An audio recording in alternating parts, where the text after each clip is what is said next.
नमस्कार दोस्तों, आइए सुनते हैं आज की कहानी। मुझे नौकरी करने वाली पत्नी ही चाहिए। तूने मुझे बचपन से देखा है घर संभालते हुए। इसका यह मतलब कतई नहीं कि बहू भी मेरे समान सारी जिम्मेदारियां अकेली निभाए। बेटा, अब तो नौकरी भी करने लगा है, कई अच्छे रिश्ते भी आ ही रहे हैं, तो तू अब शादी के लिए तैयार हो जा। सुगंधा जी ने बेटे अगस्त से कहा। हाँ मम्मी, तो मैंने भी कहाँ मना किया है। मैं तो शादी के लिए तैयार हूँ, बस मुझे नौकरी करने वाली पत्नी ही चाहिए।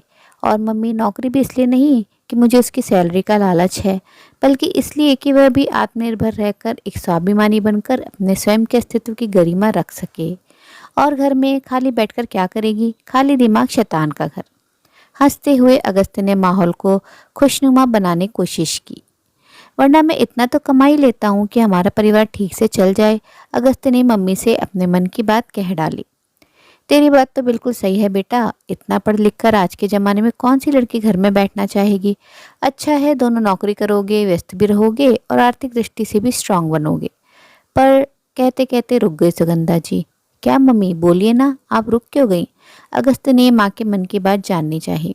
देख अगस्त, तू शादी के लिए तैयार है, हामी तो तुमने भर दी है, पर वास्तव में क्या तू तैयार है इतनी सब जिम्मेदारियां लेने को। मैं नहीं चाहती बेटा, शादी के बाद रोज रोज का किचकिच और तू मैं तुम दोनों के बीच हो। बहू भी नौकरी पेशा वाली होगी, शाम को ऑफिस से आने के बाद उसका भी तो मन करेगा कोई एक कप चाय बना कर दे। यदि तू बिल्कुल स्वयं के समान बहू की जिम्मेदारियों को भी समझेगा, तभी सुखमय दाम्पत्य जीवन बिता पाएगा। देखो बेटा, यदि तुम नौकरी पेशा वाली पत्नी चाहते हो तो तुम्हें भी अपनी आदतों में सुधार करना होगा। अभी मैं हूँ तो चल जा रहा है, तुम्हें बैठे बैठे नाश्ता खाना सब समय पर मिल जाता है। तुम सिर्फ समय से ऑफिस आना जाना करते हो, इसके अलावा घर का कोई काम नहीं करते।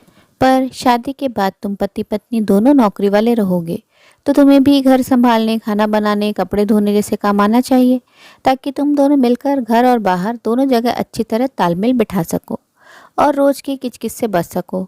अब जैसे तुम बाहर काम करोगे, वैसे बहू भी बाहर काम करेगी, तो फिर घर के काम भी दोनों को मिलकर ही करना पड़ेगा। इसके लिए तुम्हें भी खाना बनाना सीखना चाहिए। अब वह दिन गए जब माताएं अपनी बेटियों से कहती थी कि शादी होने वाली है, खाना बनाना, घर गृहस्थी का काम सीख लो। बल्कि आज तो माताएं बेटों से भी यही कह रही हैं, जैसे मैं तुझे समझा रही हूँ। सुगंधा जी ने अपने मन की शंका बेटे के समक्ष रख ही दिया। हाँ मम्मी, मैं समझ सकता हूँ, आप ठीक कह रही हैं। मुझे खाना बनाना आता भी है, आपको तो पता ही है, जब मैं पढ़ने के लिए बाहर था तो खुद ही खाना बनाता था। वह तो अभी ना थोड़ा आपके राज्य में, तो मैं भी राज कर लूँ। हंसते हुए गंभीर माहौल को खुशनुमा बनाने की अगस्त ने कोशिश की। मैं भले ही गृहिणी हूँ, बाहर जाकर काम नहीं करती, और तूने मुझे बचपन से देखा है घर संभालते हुए। इसका यह मतलब कतई नहीं कि बहू भी मेरे समान सारी जिम्मेदारियां अकेली निभाए। एक बात बताऊं बेटा, कभी कभी मेरा भी मन बिल्कुल नहीं करता है खाना वाना बनाने का।